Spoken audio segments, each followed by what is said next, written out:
Belum setahun lengser dari kekuasaan, sejumlah kebijakan yang dibuat di era Joko Widodo tiba-tiba direvisi bahkan dihapus di masa pemerintahan Presiden Prabowo Subianto. Ada yang dihapus sendiri oleh Prabowo, ada yang diubah oleh Mahkamah Konstitusi dan Mahkamah Agung. Apa saja?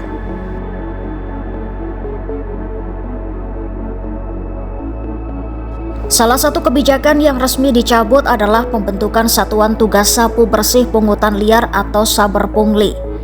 Pembubaran Satgas Pungli ini langsung diteken oleh Presiden Prabowo Subianto. Keputusan itu tertuang dalam Peraturan Presiden Nomor 49 Tahun 2025 yang secara resmi mencabut Perpres Nomor 87 Tahun 2016 tentang pembentukan Satgas Saber Pungli.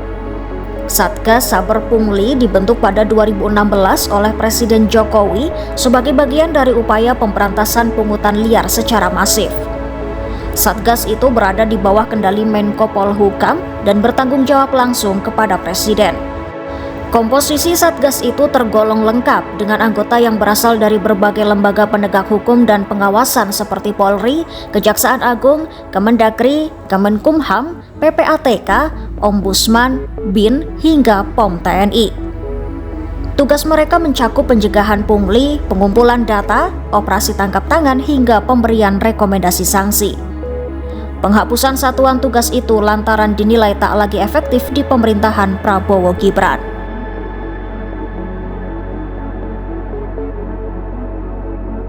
Kebijakan lain yang dihapus yaitu terkait ekspor pasir laut. Mahkamah Agung memutuskan untuk membatalkan sebagian isi peraturan pemerintah nomor 26 tahun 2023 tentang pengelolaan hasil sedimentasi di laut. PP tersebut sebelumnya membuka kembali izin ekspor pasir laut yang sempat dilarang selama lebih dari 2 dekade karena dinilai merusak lingkungan laut dan pesisir. Namun dalam putusannya yang dibacakan pada Senin 2 Juni 2025, MA menyatakan pasal 10 ayat 2, 3, dan 4 dari PP 26/2023 tidak berlaku dan tidak memiliki kekuatan hukum mengikat. Putusan MA itu juga memerintahkan Presiden sebagai pihak termohon untuk mencabut pasal-pasal yang bertentangan tersebut. Menurut Majelis Hakim, aturan dalam PP tersebut bertentangan dengan Undang-Undang Nomor 32 Tahun 2014 tentang Kelautan, khususnya pasal 56 yang mengatur kewajiban negara dalam mencegah dan mengendalikan kerusakan lingkungan laut. MA juga menyoroti potensi kerusakan lingkungan pesisir akibat penambangan pasir laut. Salah satu contohnya adalah pesisir utara Pulau Jawa yang mulai tenggelam karena abrasi dan naiknya air laut. Dengan dibatalkannya pasal-pasal tersebut, maka kebijakan ekspor pasir laut yang dibuka kembali di era Jokowi resmi tidak berlaku.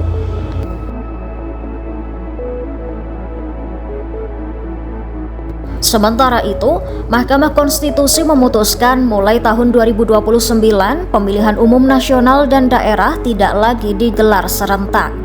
Artinya, pemilu untuk memilih presiden, wakil presiden, anggota DPR dan DPD akan dipisahkan dari pemilihan anggota DPRD provinsi, kabupaten kota, serta kepala daerah. Putusan itu tercantum dalam putusan MK yang dibacakan pada Kamis 26 Juni 2025.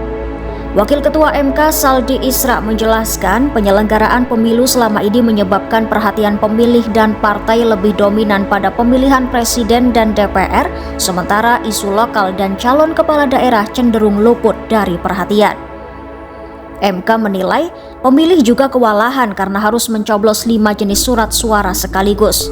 Hal ini membuat kualitas pilihan pemilih menurun dan memicu kejenuhan.